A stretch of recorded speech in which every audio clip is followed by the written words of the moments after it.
a gente quer dar início à segunda mesa redonda nessa semana, nesse ano de comemoração do nosso aniversário. Queria aqui agradecer aos colegas, porque, de fato, a década de 60, assim como provavelmente os anos 90 e 2000, a gente vai ter que dividir a mesa em duas, porque tem muita gente que se formou e está cada vez mais, né, a gente está com esses professores que se formaram aqui na ativa. Agradecer muito, porque essas mesas têm dado um ânimo e uma discussão na escola que a gente precisa, no sentido de contribuir para a gente pensar o futuro da escola. Queria também sugerir e fazer um pedido. Hoje, conversando com o Pedro Nosrala, ele me mostrou um documento que ele encontrou dos anos 70, quando ele era aluno, e quem assinou foi o Sami. Então, são documentos que muitas vezes a gente encontra que, de repente, são importantes para a memória, ou uma fotografia, ou, por exemplo, o histórico escolar daquele momento. Então, o Matheus, cadê o Matheus? O Matheus vai mandar um e-mail para todos, para a escola inteira. Mesmo os professores que não se formaram aqui, que estão aqui há bastante tempo e têm a memória em termos de foto, vídeo, documento que, de repente, interessa para o nosso acervo, mandar para o Matheus, neste e-mail, as fotos antigas e algumas coisas, se vocês autorizarem, nós vamos disponibilizar no Face, com a legenda. E a ideia também é fazer um painel colaborativo naquela parede verde. A gente vai começar a pensar como que vai ser esse painel colaborativo. Então, por exemplo, de fotografia e coisas que a gente tem das diversas décadas, talvez por década. Então, a ideia é realmente despertar este movimento de recuperação da memória da escola e, ao mesmo tempo, contaminar os alunos e professores na preservação dos nossos valores e também nas possibilidades de transformação que a gente tem para o futuro. Mais uma vez, obrigada, e vou passar a palavra para a nossa mediadora, que é a professora Tereza Stockler. Bom dia. Desculpem a demora. Eu acho que vou apresentá-los, porque tem aluno que não os conhece, né? Nós temos 3 períodos de aula, e agradeço muito vocês estarem aqui. E eu acho que é importante, principalmente para os nossos alunos, a preservação da nossa memória. Eu sei que os alunos de hoje sabem muito pouco sobre esses valores da escola que a professora Angélica se referiu, e a nossa história mesmo, as nossas raízes, não é? Por isso, inclusive, que eu adotei esse tema como trabalho para mestrado e doutorado, essa pesquisa, porque eu sabia, quando eu comecei, na década de 90, que não tinha nada, não é? Tem documentos não organizados, tem fotografias que a gente não consegue identificar as pessoas.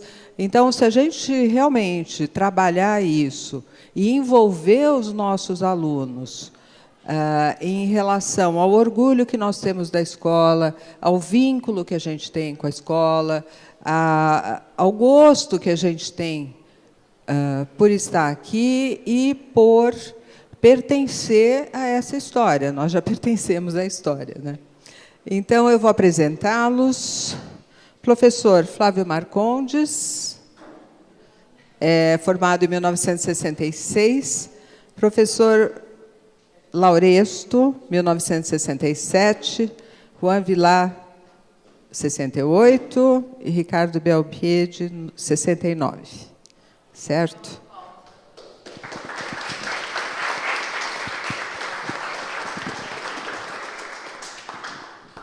Bom, o trâmite aqui, eu não sei se é essa palavra, mas a ideia é que vocês nos digam o que marcou a sua passagem como alunos na faculdade e por que vocês quiseram vir dar aula na faculdade onde vocês se formaram. Pode ser? Quem vai se voluntariar primeiro? Alfabética, você... Ah, ele quer ser o último. Eu também acho, pelo sobrenome é ele, né? Como bibliografia é você.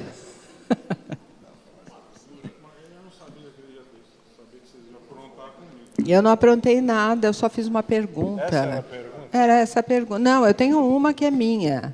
Essa é da sequência de depoimentos, mas eu tenho uma que é minha mesmo. Só que eu acho que vocês não vão poder responder também, mas, em todo caso, a gente vai andando. Então, começo eu? Por favor. Bom, eu entrei em 1964, saí em 69, período difícil do país, mas a escola estava bem. E o que mais me marcou, na realidade, foi a integração. Parece que agora nós vamos ter uma semana de integração aqui na nossa escola, mas a integração que o período integral que a gente estudava proporcionava. Essa integração era não só com colegas, mas com professores, que a gente acabava tendo um relacionamento muito bom. Às vezes a gente trabalhava para os professores, fazia estágio com os professores. A FAO ficava aqui do lado, a gente tinha uma certa integração com os colegas da FAO. E, enfim, essa integração, para mim, viver a arquitetura, porque tudo, em termos de arquitetura nessa época, tudo acontecia nesse quarteirão. Era a FAO, ali, na Maranhão, e Mackenzie aqui. Então, a gente vivia a arquitetura. Tudo que acontecia sobre a arquitetura se sabia aqui nesse meio. E também nessa integração tem algumas coisas interessantes. Houve uma época que nós, da Faculdade de Arquitetura, fizemos um trabalho em conjunto com o pessoal da Faculdade de Engenharia. E eu tinha um amigo que estudava lá na Faculdade de Engenharia e nós acabamos fazendo um trabalho juntos. Depois de formado, na vida profissional, eu vim encontrar esse amigo que é agora um dos grandes calculistas de estrutura metálica, e nós chegamos a trabalhar junto, que foi o Jorge Zavem. A nossa turma, eu considero... A nossa turma, quando eu falo, é pessoal dessa década. Um pessoal relativamente rebelde, né? Realmente, era rebelde. Por exemplo, a minha turma foi responsável pela extinção do acampamento de topografia.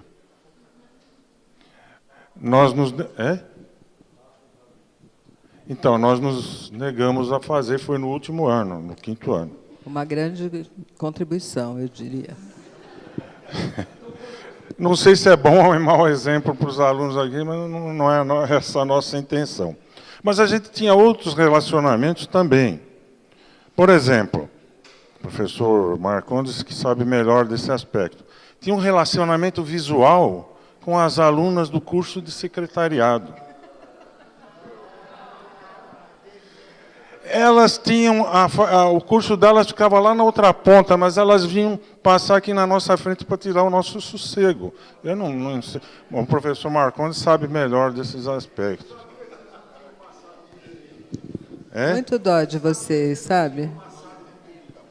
Agora, teve um outro relacionamento muito legal, que foi com a Faculdade de Direito. Vira e mexe tinha uma guerra de ovos. Um atirava ovo no outro. Mas acabava sempre em omelete e não tinha problema, né? Enfim, gente, eu acho que, da minha parte, a integração realmente foi o que me marcou, né? Tem várias histórias, publicáveis e impublicáveis. As impublicáveis ficam para um futuro aí ao Macfield ou coisa assim, com alunos. Mas é isso aí, Tereza.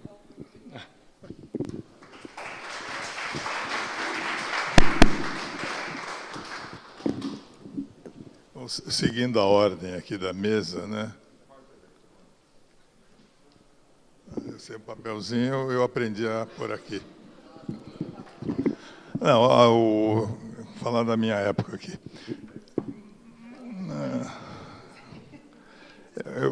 O Pedrinho não estudava aqui ainda, Então, eu acho que a época que eu estudei aqui, eu entrei aqui em 62. No meio do curso, teve o golpe militar. Então, eu peguei uma época que era uma vivência de um tipo e depois uma totalmente oposta. Então, na década de 60, inclusive, era uma época que não era só no Brasil, no mundo inteiro tinha uma efervescência, tinha um processo de liberdade, um processo de salvação do mundo. Então, era uma época que o que mais chamava a atenção, num certo contexto, era a liberdade que todo mundo tinha. E, de repente, foi um corte e você tinha toda uma outra postura enquanto era estudante. Eu vou dar um exemplo. Em 62, 15 dias depois que começaram as aulas, entrou uma greve geral que começou no Brasil inteiro nessa faculdade, que foi a greve de federalização do Mackenzie, se estendeu para o Mackenzie inteiro, se estendeu para São Paulo inteiro e para o Brasil inteiro, juntando a representação de 1/3 dos estudantes nos conselhos universitários. Eu voltei às aulas no segundo semestre e falei, puxa, como é legal a universidade, né? Você entra, vai todo dia na escola, tem nada, farra, e realmente era muito legal. Primeiro porque tem a convivência entre todo mundo que estudava aqui. E todo mundo vinha, não é que chegou greve, está na Europa, está não sei aonde, não. Todo mundo participava, grandes assembleias. Então, o primeiro impacto na escola foi esse. O segundo ano começamos em greve de novo. Inclusive, uma das razões da greve foi o processo do acampamento. E minha turma foi a última que fez acampamento. Não fizemos no prazo, fizemos um ano depois, e nunca mais ninguém fez acampamento de topografia. Então, no terceiro ano, começou o ano, tivemos o impacto de março de 64, 1º de abril de 64. Então, foi bem curtido, num aspecto político, essa estrutura da época. O que mais na época? Eu estava conversando com meus amigos, e talvez uma das coisas mais importantes que aconteceu no século passado foi na minha época de universitário, que foi a criação da pílula anticoncepcional. Parece piada, mas foi uma transformação no mundo violentíssima, essa relação da liberdade da mulher, principalmente as mais jovens, em relação a uma época que eu era universitário. Uma passagem interessante. Eu chamo a atenção nessa época também, como referência de outras coisas que eu vou falar, o Brasil foi bicampeão mundial de futebol no Chile. Mas por que você está falando isso? Porque você escutava o jogo, 2 dias depois você ia ver as imagens, quer dizer, a relação que eu aperto um botão aqui e vejo a China, vejo a Síria, vejo um bombardeio, para assistir um jogo no Chile. 2 dias depois, ainda se o avião da Varg vinha naquele dia, senão a gente não assistia o jogo. Quer dizer, as comunicações, as conexões, como falam hoje, eram totalmente diferentes dos dias de hoje. Então, era uma época curtida num certo aspecto e num outro aspecto, era um processo de tempo diferente. Se eu pegar isso e jogar para a minha época de escola, 2 coisas que me chamam a atenção. Uma, o Ricardo já falou. A total integração que existia na escola entre os alunos do primeiro ao último ano. Você conhecia todo mundo te conhecia. Você entrava, as salas de aulas, cada um tinha sua prancheta, seu armário. Você ia na outra sala, a prancheta do seu amigo, via ver o projeto do outro que estava em cima da mesa. Quer dizer, tinha uma integração espacial de tempo total nessa escola. A segunda relação que eu acho legal dessa época é que a gente tinha um laboratório vivo que era a própria cidade.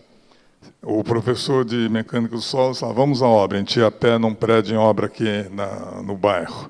Concreto, vamos a pé no outro prédio que o professor tinha calculado, vamos ver a obra. Então, o laboratório nosso, inclusive, em relação à arquitetura, era o entorno do Mackenzie, que era uma cidade que estava em desenvolvimento nessa época, o bairro de Higienópolis, grande parcela dos edifícios são dessa época.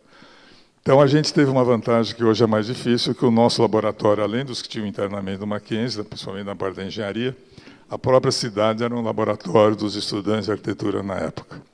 E chamava atenção, inclusive, porque, na década de 60, todas as placas, ou melhor dizendo, quase todas as placas de obra, antigamente tinha que pôr onde o cara era formado. Você via que era construído por engenheiros formados no Mackenzie e projetados por arquitetos formados no Mackenzie. Então, a gente tinha uma relação com a cidade muito próxima. A engenharia do Mackenzie, a arquitetura do Mackenzie, em relação à construção da cidade, estava em primeiro plano.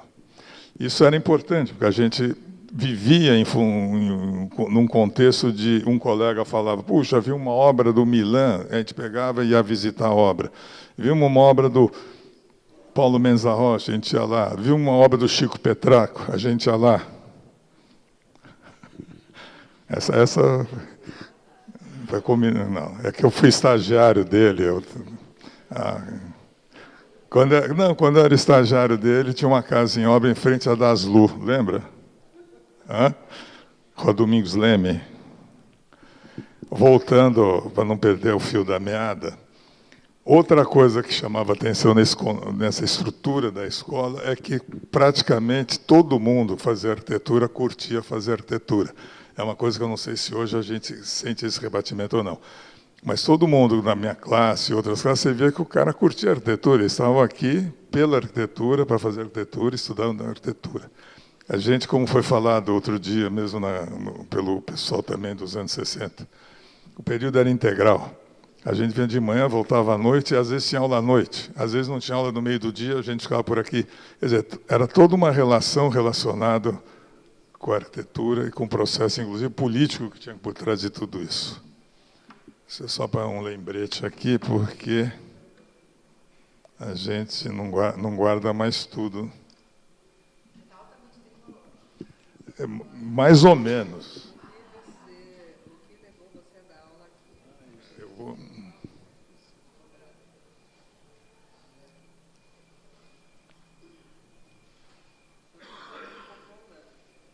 Oi?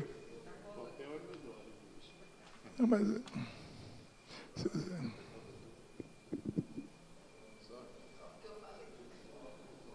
Você sabe que sumiu, né, minha cola? Sumiu, não, sumiu mesmo. Eu lembro mais ou menos, não sumiu. Esse troço ainda não sei mexer direito. Uma coisa da época, não, é uma coisa que também, até a gente fica conversando entre a gente, por exemplo, um dos maiores shows de música brasileira que teve aqui em São Paulo aconteceu, organizado pela arquitetura do Mackenzie, foi chama-se Bossa Nossa. Eu peguei, na época que eu estava aqui, a segunda. A primeira, eu não era estudante de arquitetura ainda, mas você imagina todo mundo, tipo aquela apresentação de Bossa Nova no Corner Hall, mais ou menos aconteceu aqui antes, ou no mesmo período. Aliás, aconteceu antes, porque em 62, que foi em Nova York, em 62 eu já estava na escola, teve o segundo Bossa Nossa. Você imagine as pessoas mais importantes da Bossa Nossa estavam aqui no Rui Barbosa, organizado pela arquitetura do Mackenzie. Tinha toda uma estrutura cultural que a gente vivenciava. Como curiosidade, eu vou só completar com mais duas coisas. O designer Pininfarina, que fez o Carmanguia, o guia, estiveram no DAFAN, não na arquitetura, no DAFAN, batendo papo com o estudante. Enquanto era estudante, veio o Oscar Neymar e era divertido, porque tanto o Oscar como os designers, eles vieram no DAFAN e no GEFAL. O público era o mesmo. Da rua vinha todo mundo para cá, depois ia todo mundo para lá ver os caras falarem e tal. E uma particularidade muito engraçada é que, na nossa época, tinha muito sequestro de avião político, né? E os portugueses sequestraram o navio, Capitão Galvão. E ele esteve no DAFAN, batendo um papo com a gente, o português que sequestrou o navio. Não, é real isso. Chama Capitão Galvão. E tiveram alguns cubanos também. A minha memória é que eu não me lembro se os cubanos eram a favor ou contra, que tiveram aqui. Então, teve várias circunstâncias culturais estendidas, assim, que isso aqui era uma cultura viva, essa relação nossa para fora, né? Outra particularidade, que sem querer me alongar muito, que eu tive a coincidência do meu período aqui, que eu peguei 2 anos de projeto de experiência televertical. Durou 2 anos, eu tive no 3º e no 4º ano. Depois, no boicote de alguns ou não, o ateliê vertical durou só 2 anos. O Leto, que ia depois de mim, pegou 1 ano só de ateliê vertical. Então, eu tive o prazer de ter 2 anos de aula com o rap. Todo mundo achou o rap o máximo, eu tive 2 anos de aula com ele. E é uma figura muito interessante, né? Mas A escola, naquela época, a gente é como hoje, né? A gente, depois que sai, fala, puxa, como era legal. E enquanto estava, que porcaria, tá, o professor é ruim, é isso, aquilo. No fundo, é tudo igual. Voltando à pergunta da Tereza, por que eu vim dar aula aqui? Eu era sócio de um escritório grande, que nós éramos em 9 arquitetos, metade davam aula aqui. Aí estava abrindo o curso noturno, eles falaram, vocês não querem dar aula lá? Eu falei, queremos. Então, o resto veio dar aula aqui no Mackenzie. Por quê? Porque eles davam aula aqui, a gente vê que era legal, era uma relação legal. Na minha época, o Tito era um dos sócios, o Tito, o Vasco, o Zeca, que davam aula aqui, e viemos para dar aula aqui, eu, Noemi e a Marian. Inclusive, na abertura, na época que foi aberto o noturno. Essa foi a razão. Eu não vim dar aula no Mackenzie porque eu era imbuído do espírito do professor. Não, eu vim dar porque os meus sócios davam, era uma coisa legal, e viemos dar aula no Mackenzie. Oi? Por que eu continuo? Porque eu sempre vou até o fim nas coisas que eu faço. Né? Oi? Não, mas eu vou ser franco, na época do escritório, que era Central de Projetos, antes de eu dar aula no Mackenzie, o Noemi me levou para dar aula em São José dos Campos, aquela escola que durou muito pouco tempo. Então, a minha primeira experiência mesmo de professor foi em São José dos Campos, que o Noemi me levou para lá. E aí eu não fiquei até o fim, aí eu também fiquei até o fim, porque ela acabou. Né? Então, foi uma boa experiência. Eu acho que, em linha geral, foi isso.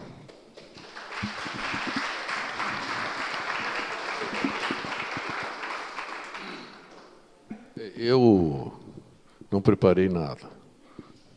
Eu simplesmente vou desenvolver algumas ideias, algumas memórias aqui, no sentido de complementar isso que eles vêm trazendo, aproveitando até o gancho. Então, algumas coisas eu lembro que eu quero dar como eixo da minha intervenção aqui, o resgate de algumas coisas que eu acho que o Mackenzie perdeu ao longo desse tempo. E algumas coisas, ao contrário, que a estrutura da escola veio a ganhar. Algumas coisas assim eram meio que eu considero difíceis, que a orientação toda da estrutura de ensino da escola, parênteses, não vou ficar repetindo, porque a gente vivenciou muita coisa a mesma, né? As gracinhas praticamente foram as mesmas. Com um parêntese dentro desse, que eu não fui exatamente um aluno, era muito mais um aluno que um estudante.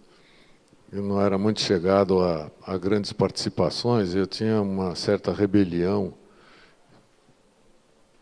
pessoal e também o grupo todo que eu participava aqui, e que era um pessoal meio vulgarmente conhecido como uma canalha. Então, era uma coisa meio complicada. Aí, a diferença que eu retomando, a diferença que eu sinto, que nós tínhamos uma orientação do exercício do projeto, era muito pautado, nós entendíamos assim, era muito pautado em cima de temas que estavam ocorrendo normalmente em cima dos escritórios dos professores, e quase todos os professores tinham seus escritórios. Aí a temática era trazida para a escola a nível de proposta. E a quantidade de exercícios era bastante grande. E a gente quase que era, não digo tarefeiro, mas tinha todo um compromisso de cumprir tarefas, cumprir exercícios, e dada a insistência, a quantidade de exercícios, a gente acabou aprendendo a projetar. Ou seja, uma coisa muito difícil posteriormente na vida profissional, que a gente aprendia a projetar uma casa, aprendia a projetar um edifício de apartamentos, aprendia a projetar uma capela, cada tema isolado. E isso acabou montando uma maneira, dada a insistência, ficou meio subliminar a maneira de a gente aprender a projetar, ponto final da frase, qualquer assunto que viesse.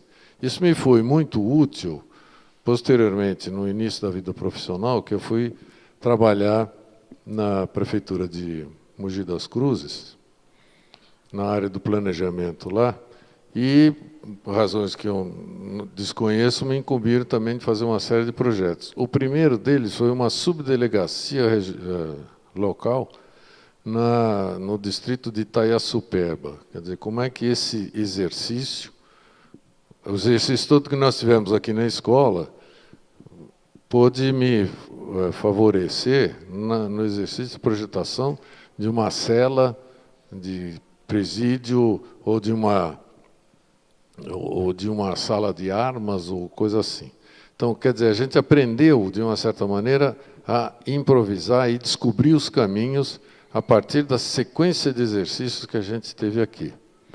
Outra coisa que era bastante diferente, embora tivesse essa vivência toda da atividades que os colegas, professores, hoje colegas, tinham no exercício da profissão que traziam para cá, e a gente ia visitar muitas obras.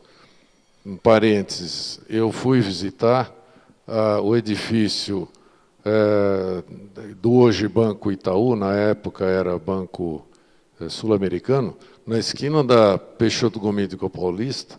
Nós fomos fazer uma visita monitorada, e o monitor era o Rino Leve, na Frecaneca, com a Paulista, e o monitor orientando a visita era o próprio Rino Leve. Então, você imagina o nível de diferença que a gente consegue ter hoje. Fomos visitar obras do Golombek, né? Golombek era o calculista de fundações, e nós fomos em obras dele, para ver o que ele explicava ao vivo. Então, são um processo de aprendizado muito grande, que nós tínhamos muito tempo para isso. Era o dia inteiro, né? Era o dia inteiro de aula. A gente entrava aqui às 7h10, saía às 5 da tarde, 1 hora de almoço, aulas no sábado. Tinha uma quantidade de horas-aulas infinitamente maior do que a gente tem hoje. Mas, em compensação, a gente cresceu aqui, ao longo do processo, posteriormente, que nós não tínhamos, se não me falha a memória, nós não tínhamos uma intervenção com vistas à cidade. As disciplinas eram absurdamente compactadas. Nós tínhamos a disciplina que chamava planejamento, onde a gente, entre outras coisas, aprendia a calcular o coeficiente de inclinação de um trevo de rodovia. Então, são situações em que a percepção do terreno na cidade nós não tínhamos. E isso foi um exercício que a gente, até como professor aqui, veio evoluindo no sentido de passar a ver essa incorporação como fundamental de fazer com que qualquer projeto de uma casa ela faça parte do desenho da cidade. Algumas percepções que a gente teve enquanto professor, ele citou o Rep. Eu tive aula com o Rep também. Ele era um excelente, maravilhoso profissional, mas como professor foi assustador. Porque eu lembro dele rasgar projeto dos alunos. Não o meu. Né? Sei lá por quê, mas o meu ele não rasgou. Ele rasgou um trabalho do colega, Theo Feltrini, e o Theo trouxe, que é colega de classe, ele trouxe trabalho e mostrou, pô, aquele alemão maluco, nazista, rasgou meu trabalho, olha. Aí a gente não era muito bem educado também, falou, monta o rasgado aí. Aí ele montou, dizia, aí os colegas, inclusive fazia parte de Carlos Bratic, falou, porra, até que ele rasgou pouco. Quer dizer, era um exercício muito difícil de convívio, porque a gente respeitava alguns dos professores pelo seu histórico, pela sua obra. E tinham outros colegas, agora colegas professores, que queriam ter o mesmo comportamento, mas não tinham o lastro. E aí a gente enfrentava, coisa que hoje era inimaginável. Aí, quando me convidaram para ser professor aqui, eu já era professor de outras escolas, que para começar a lecionar com esses colegas, o Corona foi me convidar. Como eu falei, era arquiteto da da Prefeitura de Mogi, e o diretor da faculdade de Mogi era também o diretor do departamento lá que eu trabalhava. E o Corona foi... A faculdade era bem recente, e o Corona foi me convidar para lecionar. Eu passei uma semana, depois eu falo, depois eu aceito, porque eu fiquei em uma dúvida cruel, existencial, porque iria aparecer a minha dúvida, o que é que eu faria com os alunos que nem eu? Eu, como professor, que comportamento, como é que eu ia... E esse mesmo, eu comentei isso com esse mesmo colega, até o Feltrino, e falou, você está sendo hipócrita. Você acha que alguém ia fazer o que você fazia? Eu falei, bom, não sei. E se ele for fazer, você já fez. Então você sabe se comportar. E aí eu comecei a aceitar e comecei a perceber que o desenvolvimento do processo de interação com os alunos era muito maior, muito interessante para mim como processo de aprendizado. Muitos anos depois, isso eu estou fazendo para entender por que eu vim lecionar aqui. Posteriormente, muitos anos depois, eu era representante da faculdade no CREA, e lá eu encontrei o Uver, que era representante também, era conselheiro do CREA. E aí, às tantas, eu trabalhava num organismo público, numa autarquia do governo do Estado, e ele me ligou, o Uver me ligou, dizendo, quer lecionar? Eu falei, mas eu já leciono. Ele falou, não, lecionar no Mackenzie. Eu falei, bom, não estou aqui, como é que eu vou? Não, é de noite. Eu falei, bom, tudo bem, para mim vai ser uma honra, porque voltar aos bancos escolares, né, de lecionando do outro lado da mesa, mas já com uma experiência profissional de professor já mais sedimentada para poder contribuir com o crescimento da escola. Esse, mais ou menos, é um apanágio geral da minha percepção aí.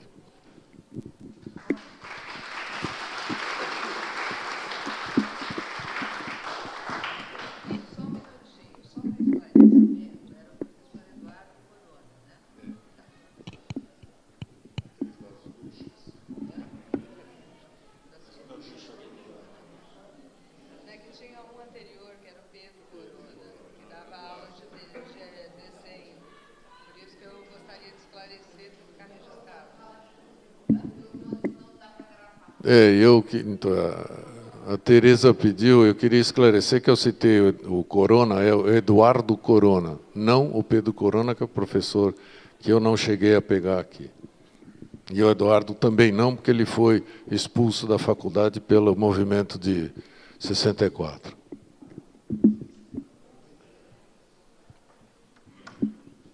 Bom, olha, eu domino menos do que o...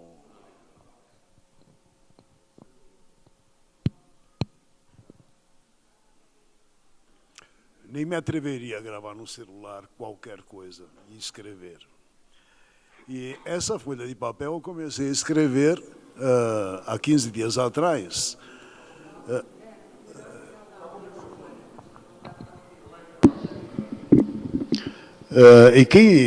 E para mim foi uma provocação na memória, uma questão que o Petrarco levantou sobre o quanto a gente bebia. Sem dúvida nenhuma. Mas para mim foi importante isso, porque eu comecei a pensar aonde a gente vivia e com quem a gente vivia. E certamente não era no Mackenzie. Porque no Mackenzie, no então, havia uma personagem, uma senhora americana, Miss Clare, que quando a gente, diretoria do DAFAN, queria fazer qualquer coisa, tinha que chamar a Miss Clare, e ela vinha com uma mesa, com uma toalha, e ponche, que era a bebida oficial de qualquer celebração aqui no Mackenzie. Bom, então, não era aqui que a gente bebia, era fora. A partir dessa anotação que eu fiz por conta do Petrarco, aliás, eu me lembrei de você em vários bares. Né? Eu comecei escrevendo uma lista. Olha, o mais frequentado de todos era o Sujinho. O Sujinho era o lugar da catraca. Era você chegar na escola ou sair da escola, você passava pelo Sujinho.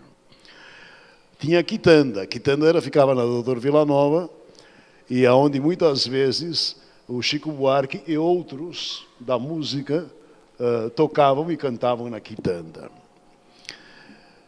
Um pouco mais longe, e aí variava bastante com quem a gente bebia e o que a gente bebia. E também dependia do dinheiro que a gente dispunha. O Paribar, a Baiuca, o Bar Brahma. Mas havia alguns lugares onde era muito importante quem a gente ia encontrar.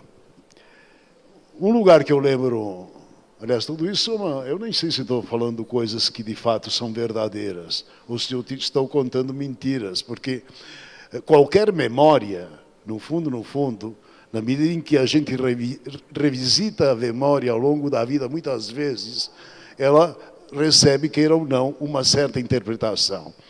E a partir daí, não sei ao certo se o que é memória é verdadeiro ou quão verdadeiro é. Fato é que o Redondo, por exemplo, você sabe onde fica? Esquina, na frente do Teatro de Arena. Ali se concentrava muita gente do Teatro de Arena. Não só atores, diretores, cenógrafos, iluminadores. A gente estava muito próximo do teatro.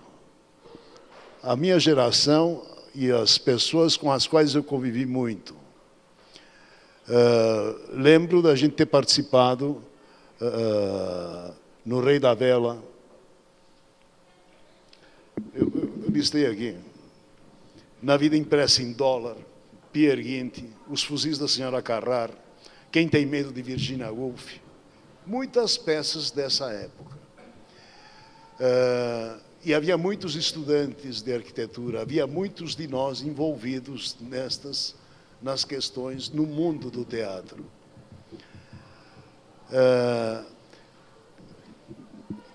Quando eu comecei a fazer a lista de bares e de pessoas, eu me dei conta de que, para mim, foi mais importante o extramuros do que o intramuros. Eu acho que, enfim, a gente está lembrando de uma época, a época em que a gente estudava aqui, e essa, evidentemente, é uma época de construção da personalidade. E nessa construção, essa construção foi extraordinariamente positiva. Acabou de ser citado os cubanos. Os cubanos eram todos revolucionários, os que estavam por aqui. Todos. Todos eram a favor da Revolução Cubana. Eram estudantes e professores da Universidade de Havana e de Santiago. Conhecemos vários deles. Mas, por falar em Revolução Cubana, eu também anotei aqui no meu papel que, em 59, eu entrei em 61. Em 59, começa a Revolução Cubana. E eu saí daqui em 68, o ano que começa o Maio Francês. E, sem dúvida nenhuma, do ponto de vista da política internacional, é um período, esse que vai da Revolução Cubana ao Maio Francês, um período de intensas lutas libertárias. Ao mesmo tempo, e isso foi um problema, sem dúvida nenhuma, mais do que um problema, uma questão que nos provocava sempre muitas tensões. Porque uma coisa era o cenário internacional e outra coisa era, por exemplo, lembrar de que em 60 tinha sido inaugurada Brasília, de que em 63, aqui no Mackenzie nós participamos de uma Bienal Internacional de Arquitetura. Eu quero destacar uma questão aí. Onde tiramos o segundo lugar. O primeiro lugar ganho pela Polônia, com o projeto de uma fábrica, se não me engano, uma metalúrgica. O segundo lugar foi a equipe do Mackenzie. A equipe do Mackenzie, que era a Ângela Cardellini, já falecida, o Bernardo Blanco, já falecido, o José Magalhães Júnior, já falecido, o Walter Maffei, ignoro, e eu aqui presente por enquanto. Mas e o terceiro lugar foi a FAO. E a FAO, a FAO apresentou o projeto de uma usina hidroelétrica. Veja bem, não é? As escolhas foram feitas por estudantes, em cada caso, e havia uma fábrica, uma metalúrgica, a nossa, do Mackenzie, era uma fábrica de aviões monomotores a ser implantada em São José dos Campos e como uma ferramenta necessária num cenário de reforma agrária. E a FAO fez uma usina hidroelétrica. Ou seja, isso, de alguma maneira, ainda que possa ser um pouco excepcional, e ainda excepcional no sentido de que foram propostas que as equipes de estudantes levaram adiante, que não refletem necessariamente o que estava acontecendo nas escolas. Mas, para além dos temas que vinham, sem dúvida nenhuma, e muitas vezes do escritório dos professores, havia também toda uma série de inquietações marcadas por esse período. E o período das reformas de base, as ideias, por exemplo, que nos vinham do lado do Artigas imaginando que em cada mesa do território nacional haveria um arquiteto. Haveria um arquiteto fazendo escolas, fazendo creches, fazendo todos os equipamentos que a sociedade brasileira precisava ter. Essa escala também era uma escala que nos levava frequentemente a estudarmos questões ligadas à pré-fabricação.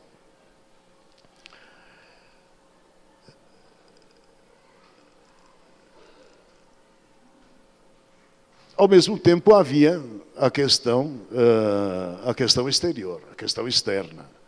Quer dizer, que eu já demarquei com a Revolução Cubana em 59 e o Maio Francês em 68. São os anos que eu fiquei aqui. Tá? Mas que, ao longo disso, o Marcondes já se referiu, não foi só a pílula. Foi uma mudança radical de costumes, que eu identificaria como a minissaia, como o primeiro momento. A moda unissex, imediatamente após, o movimento hippie,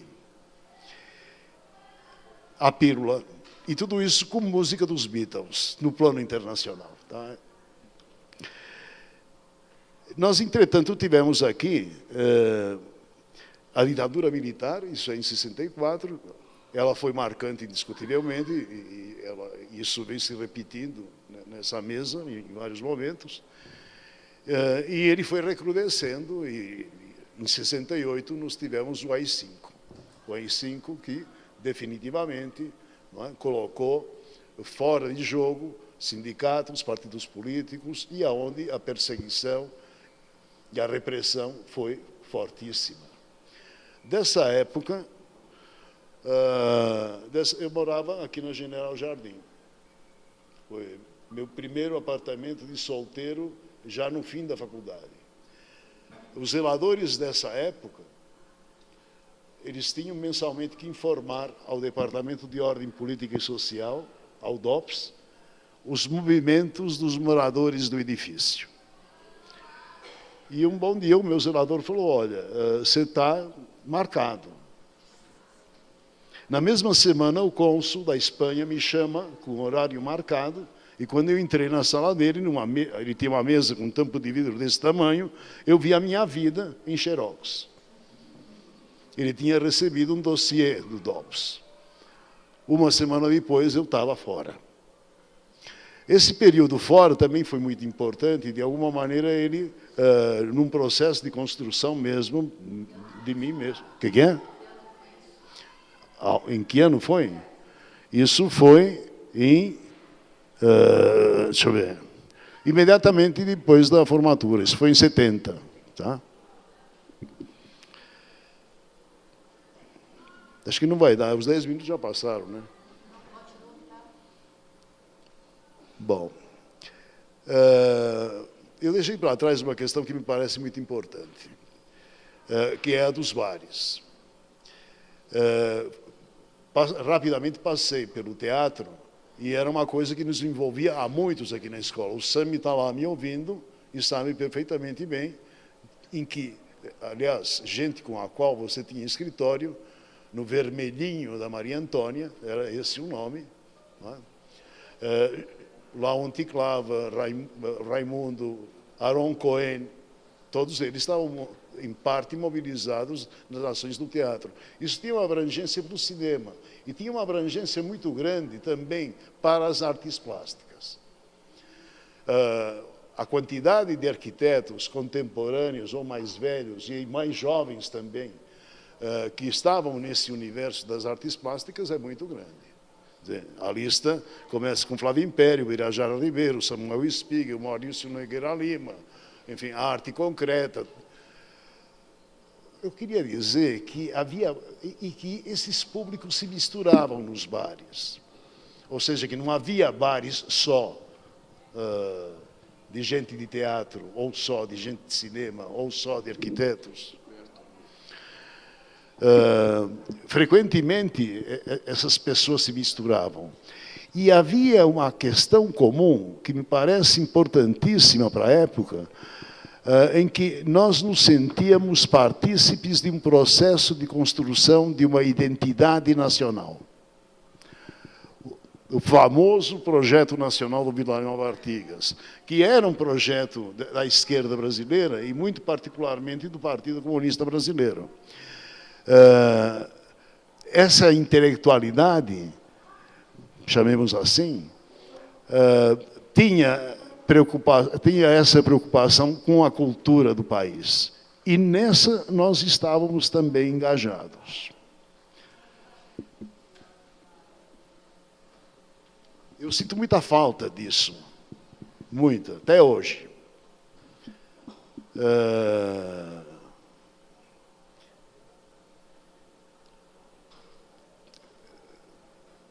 Podia ter começado dizendo, quando eu falei que, para mim, a construção da personalidade foi muito mais fora dos muros do que dentro, esses muros são fictícios, porque, obviamente, se passava, e não era pelo portão, era aqui que se passava de um lugar para o outro. E fora, também era uma época em que a FAU estava aí, e, acima de tudo, a Faculdade de Filosofia, Ciências e Letras. Eu fiz Ciências Sociais, 1 ano e meio só, não me formei, não continuei adiante, mas eu me refiro aos interesses que havia, porque havia muita gente que estava na filosofia, estudando filosofia, porque estava interessada, sei lá, entre outras coisas, até com a estética.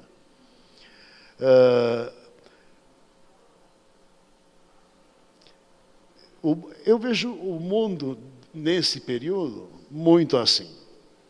E, por isso mesmo, acho que ele foi extraordinariamente enriquecedor. Extraordinariamente enriquecedor. O que eu queria comentar também é que a nossa comunicação não era instantânea, não era por WhatsApp.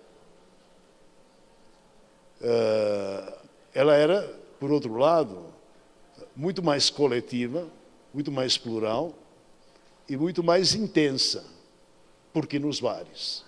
Porque com tempo. Porque, aliás, a gente tinha, e isso alguém também se referiu aqui, muito mais tempo. Hoje, essa metáfora já foi feita. Eu a li muito recentemente num livro de um filósofo mexicano, quando ele diz assim: parecemos uma sociedade de hamsters, que freneticamente giramos, giramos, giramos e não temos direção nenhuma. Esse é um problema, a meu ver, bom, mundial, não é uma questão nossa aqui. E as pessoas têm muito menos tempo mesmo, hoje. Eu também recebo WhatsApps, também mando e-mails, mas eu abro a caixa de e-mail uma vez por semana. Porque achava melhor quando eu escrevia uma carta e sabia que essa carta ia levar 10 dias para chegar e, se a resposta fosse imediata, mais 10 dias para voltar. Isso é um tempo para si, que é o que acho que a gente cada vez tem menos.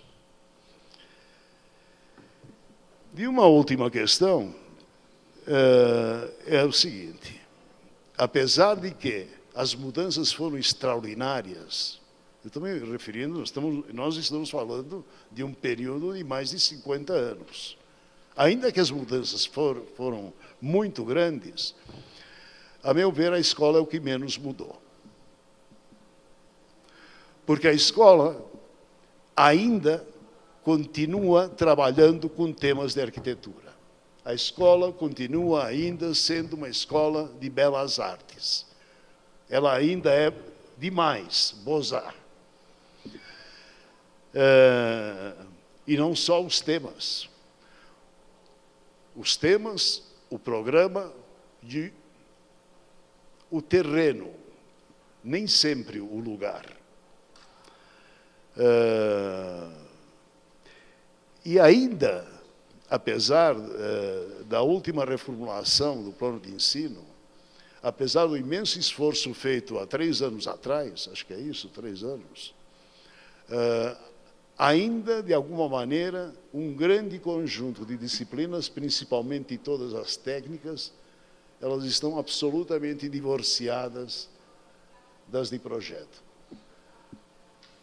A gente ainda não está aqui formando construtores. A gente ainda não acaba de entender que a construção é também uma forma poética. Mas também, por outro lado, não é que a história está mais integrada ao projeto e vice-versa. Quer dizer, nós ainda vivemos uma escola esquizofrênica, uma escola de conteúdos separados. E isso, de alguma maneira, se agravou, obviamente, com a diminuição do currículo das escolas. Ou seja, que acho que tem muitas considerações a fazer sobre, e colocando as questões já hoje, muitas questões a fazer e que talvez essa série de depoimentos venham, enfim, a enriquecer as diretrizes que, de alguma maneira, mais ou menos todos somos de acordo, apesar de que, insisto, a escola continua sendo uma escola como a de antigamente. Bom, pois é isso. E, olha, eu sou professor há muitos anos. Eu acho que eu estou cumprindo, já fiz 60 anos de docência. Eu comecei em curso de vestibulares, no Anglo-Latino, professor de LA, fui dar aula em Santos por indicação do Birajara Giglioli, quando o diretor era Oswaldo Correia Gonçalves. Lá eu conheci esse moço. E, enfim, e dei aula em várias escolas, e um bom dia eu fui convidado para vir dar aula aqui. Eu considerei, nem esperava, para mim foi uma surpresa maravilhosa, porque acho que, enfim, eu já ouvi isso de muitas pessoas aqui e fora daqui. Dar aula no lugar onde você foi estudante é algo muito especial. E nunca fui da Atlética, mas sempre tive um amor muito grande por essa instituição, pela memória dessa instituição. E essa instituição, particularmente, a arquitetura. Eu entrei na Universidade Mackenzie, também quero ressaltar. Eu não entrei na Universidade Presbiteriana Mackenzie, o que me parece bastante importante também. Pelo menos na minha memória, é um registro que eu sempre fiz. Isso pode cortar da TV Mackenzie. Bom, e é isso.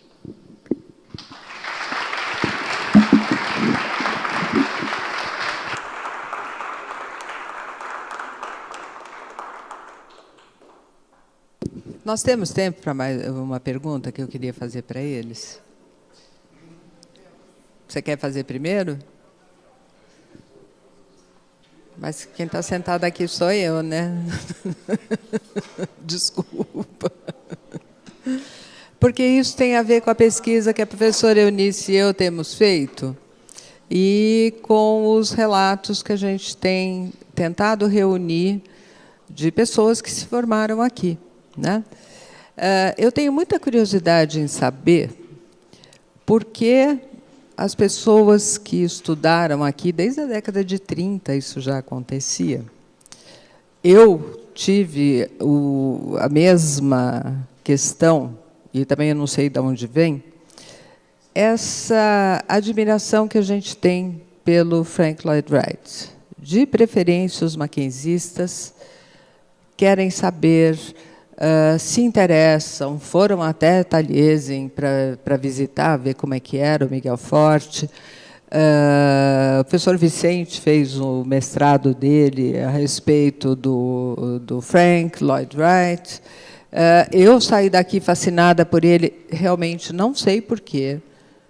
E eu queria saber se vocês sabem, e se vocês têm esse registro. Não?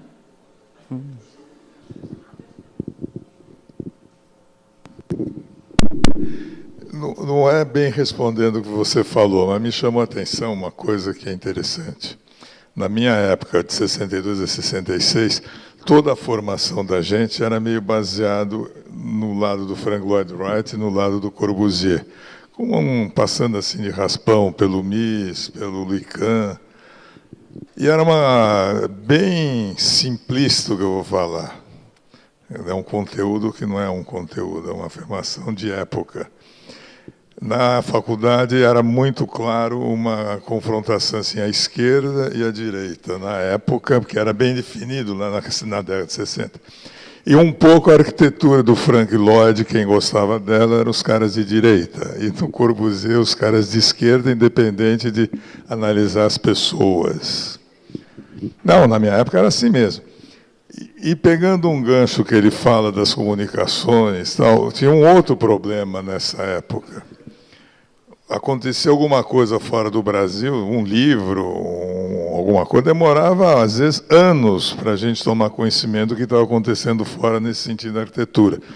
Então, a formação realmente era baseada um pouco do lado Frank Lloyd, entre parênteses, arquitetura orgânica, sem ninguém sabia direito nem o que era arquitetura orgânica, o racionalismo Corbusier. Então, era muito claro isso. Isso, para mim, inclusive, e agora é um comentário totalmente pessoal, em relação aos dias de hoje. Eu acho, inclusive, que a formação do arquiteto naquela época era mais fácil do que hoje. O cara fala, mas por quê?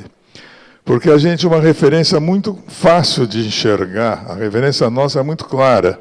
E hoje, com tudo que acontece em segundos no mundo inteiro, os caras não têm uma referência, eles podem dar a volta inteira sem olhar direito o que está acontecendo como formação de arquitetura. Não, é um negócio interessante isso, que eu, inclusive, sintetizo que hoje o estudante tem uma liberdade, e se a gente fizer uma análise, a liberdade é uma das coisas mais prejudiciais na formação da gente. Parece meio bobagem que eu estou falando, mas não é. Você ter parâmetros, não ser totalmente livre, a vida é mais fácil.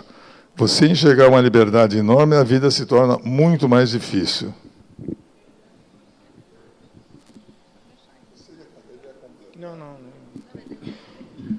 Ele disse que não tem esse registro. Durante o tempo que eu passei aqui, a gente pertencia, tinham vários colegas que tinham uma ligação muito mais histórica com o movimento não mainstream, quase que amarrados em cima do velho Oswaldo Bratkey. E tinha o Miguel Forte também, aqui já. Então, tinha uma série de paradigmas, como ele colocou, que davam um certo direcionamento para a compreensão mais fácil, mais fluida, do modelo de arquitetura que a gente poderia vir a praticar. Um outro parâmetro também, que, no caso desse grupo, queria fazer algo completamente diferente do mainstream, que era do outro lado da rua, que a gente tinha como referência esses parâmetros para não fazer, ou seja, é muito mais o que não fazer do que ter como modelo. Concordo com o Flávio, a gente tem hoje uma dificuldade, eu acho, e profissionalmente eu vivi isso durante um tempo também, a perda de referências. Na época de formação da gente tinha obras icônicas, que eram exemplos para serem, não digo copiados, mas eram para serem referenciais muito grandes. Particularmente, o velho Oswaldo, o Bratk, tinha já uma relação com meu pai, e depois eu vinha trabalhar com eles também. Então, tinha um elemento que acabou chamando muito a atenção desse grupo que queria fazer algo de uma personalidade, não digo antagônica, mas com uma personalidade muito própria que não tinha a ver com o mainstream. Então, a gente sempre procurou fazer uma obra que não tivesse a ideia de obediência a determinados cânones que estavam consagrados. Isso, recentemente falecido Carlos, levou a fundo a vida profissional dele inteira.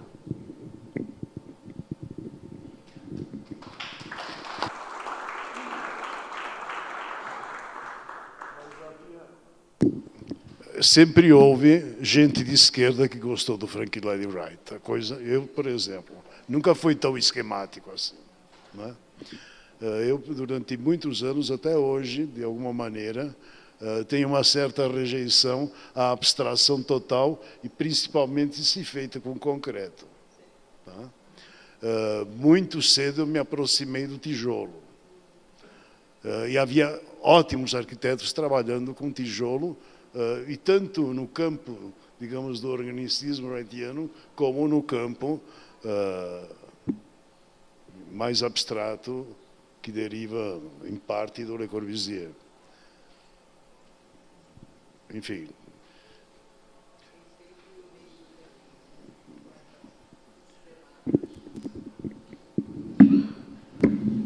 O professor Belpiedi acabou de me dar uma informação que eu considero bastante importante. Aí eu pedi para ele falar, ele disse que vai falar. Não, acontece que o meu caminho foi um pouco diferente. Logo após formado, eu ganhei uma bolsa e fui para o Japão. Então, os meus paradigmas acabaram sendo de outros paradigmas. Lá no Japão, eu estagiei numa das maiores construtoras do mundo. Para vocês terem ideia, ela, nas suas agências, tinha 4.000 arquitetos, cerca de 4.000 arquitetos. E eu fiquei na agência principal, e lá eu fiz curso de arquitetura tradicional. Mas uma das coisas que me impressionou foi quando um amigo lá que me ciceroneava me levou a conhecer a biblioteca da construtora. Era uma biblioteca até maior que a nossa, em que tinha obras e conteúdo do mundo inteiro, e ele me mostrou uma estante que era só de arquitetos brasileiros, editados em japonês. Foi aí que eu percebi, até o Tito comentou na fala dele, do respeito que a arquitetura brasileira dessa época exercia no mundo. E no Japão não foi diferente. Então, esses paradigmas que formaram assim na minha cabeça, depois eu acabei voltando e segui a vida diferente. É isso. No início. Faça favor, Angélica. Alguém mais quer fazer alguma pergunta? Eu fiz a que eu tinha curiosidade, realmente era uma coisa que eu nunca achei em lugar nenhum, essa do Wright. Não tem escrito em lugar nenhum. Então, só através de lembranças mesmo. Quem mais tem pergunta para fazer para eles?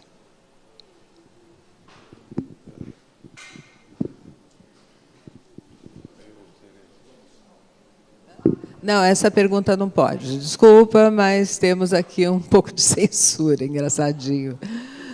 Não vou, não, deixa. A professora Eunice quer fazer a pergunta. Você não quer pegar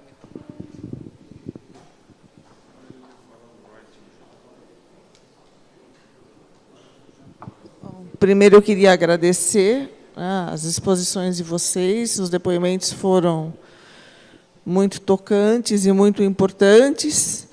Mas também eu tenho uma curiosidade que arde dentro, né, e eu gostaria que vocês nos dissessem.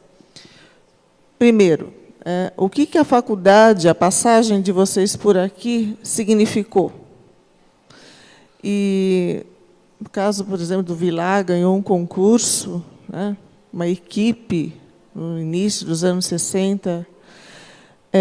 O que vocês aprenderam efetivamente aqui, se é que aprenderam algo, poderiam dizer? O que a faculdade legou para vocês que, eventualmente, tenha ajudado, contribuído a vocês serem os profissionais que vocês são?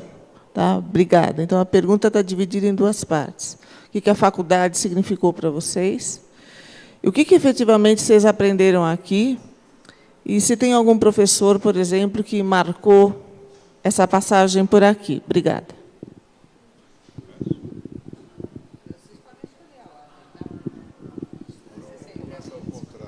Bom, no Vilar não vai deixar.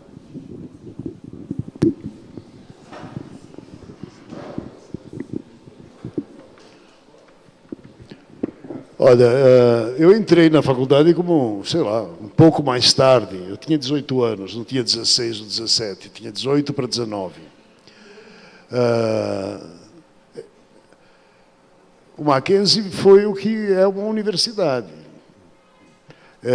Me abriu a porta para um mundo que mal conhecia. Acima de tudo, conhecer muita gente, e aí isso implica em muitos professores e muitos estudantes mais velhos da graduação, e isto sim é que foi fundamental. Tá? Não foi um professor especificamente, ou etc. E o fato de, eu não sei se eu teria a mesma sensação, o mesmo aprendizado se eu estivesse hoje, 2017, estudando na FAO. Porque o fato da gente ter aqui, e naquela época com a filosofia, ciências e letras, a sociologia e política e a FAO, isto era talvez uma das maiores universidades urbanas que se conhecem. Então, isto era muito rico, extraordinariamente rico. Foi o mais importante para mim.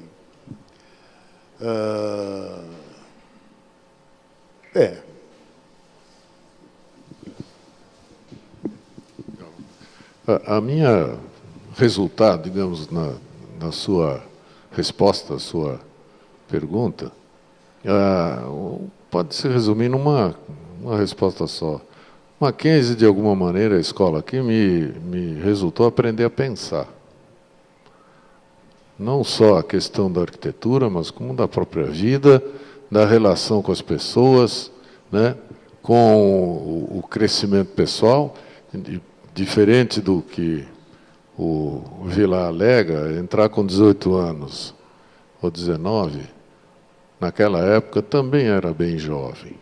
Eu entrei aqui bem mais velho, eu entrei com 23, já com uma personalidade já meio irresponsavelmente formada, onde eu não me enquadrei em nenhum dos grupos já pré-existentes daquela época, que era fundamentalmente ter uma posição política.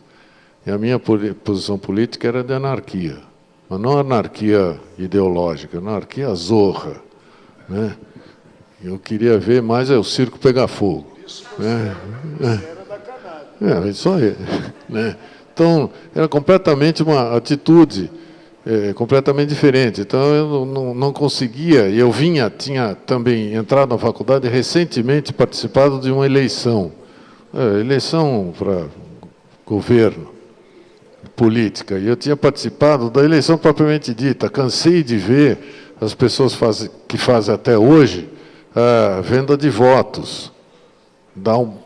Vai votar em mim, ganha um pé de sapato. Se parecer seu voto na urna, ganha o outro pé de sapato. Quer dizer, isso eu cansei de ver. Aí entrei aqui com toda aquela... A escola toda dos alunos, com aquela posição ideológica, purista e tal, e eu ficava louco da vida, porque a vida não era real, não era que eu tinha acabado de viver, não era nada dessa. Isso veio a me condicionar e levar, principalmente, a pensar, a aprender a conviver com as N diferenças, a pensar no sentido mais amplo e a pensar as arquiteturas que seriam possíveis serem desenvolvidas. Bom, eu já tenho uma resposta um pouco diferente. Eu não acho que... por formação, eu sou daquele primário, ginásio, colégio, e tinha que fazer faculdade. Eu queria ser arquiteto, não porque eu tinha a arquitetura, exclusivamente porque eu desenhava, e achava que desenhava bem, tinha facilidade, eu resolvi fazer arquitetura. O Mackenzie, a grande surpresa para mim, não é o Mackenzie em si. Naquela época, ser universitário era muito bacana. A estrutura de pensamento na época, de vivência, da vida do universitário era muito legal. E nisso o Mackenzie sobrepujava duas razões. Uma, a própria estrutura do campus do Mackenzie, que você convivia mais tempo fora da sala de aula, no espaço do Mackenzie, como a própria localização do Mackenzie, que você tinha filosofia, FAO, economia, ciências políticas ali do outro lado da praça. Então, este mundinho era um mundinho universitário muito curtido. Eu lembro até hoje que, às vezes, a aula começava às 10 horas, a gente chegava cedo para ficar mais tempo batendo papo aí fora com teus amigos, vivendo esse universo universitário. Então, era um processo muito bacana. E dentro da escola, eu acho, eu sempre falo isso, na época a gente aprendia muito arquitetura por osmose. O cara fala, como por osmose? Todo mundo tinha sala de aula, você falou, puxa, você viu o projeto do fulano lá no outro andar? Você ia lá ver o projeto do cara. Puxa, que troço bacana, viu do outro.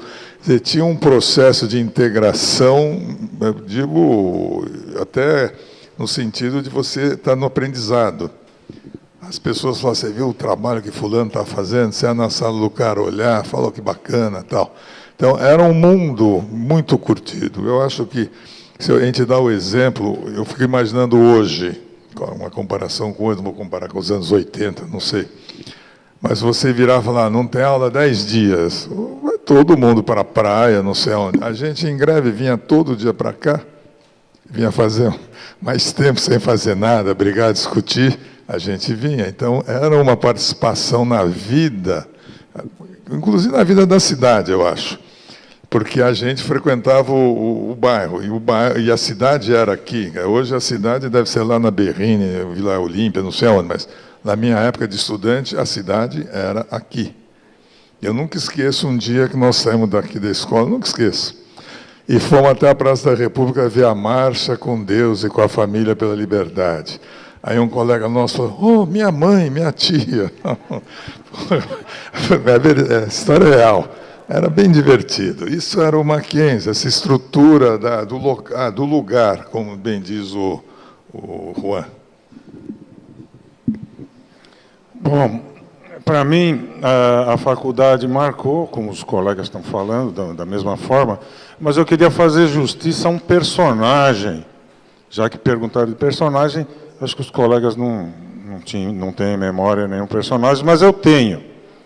Esse personagem foi meu orientador do projeto final, era um arquiteto fantástico, premiado, era um arquiteto que tinha uma postura ética que me formou, porque a gente era adolescente. O nome dele, o Chico deve lembrar bem, chama-se Telésforo Giorgio Cristofani.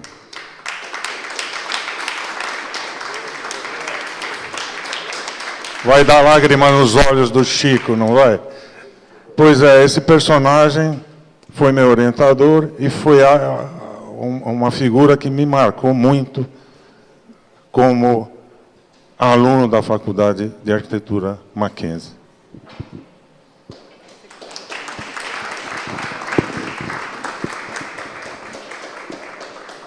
Alguém mais deseja fazer alguma pergunta? A professora Angélica passou para a Eunice. Pessoal, eles todos aqui reunidos, dispostos a responder, é raro. Aproveitem. Está na hora? Então, eu quero agradecer muito a presença de vocês, a contribuição que vocês deram e,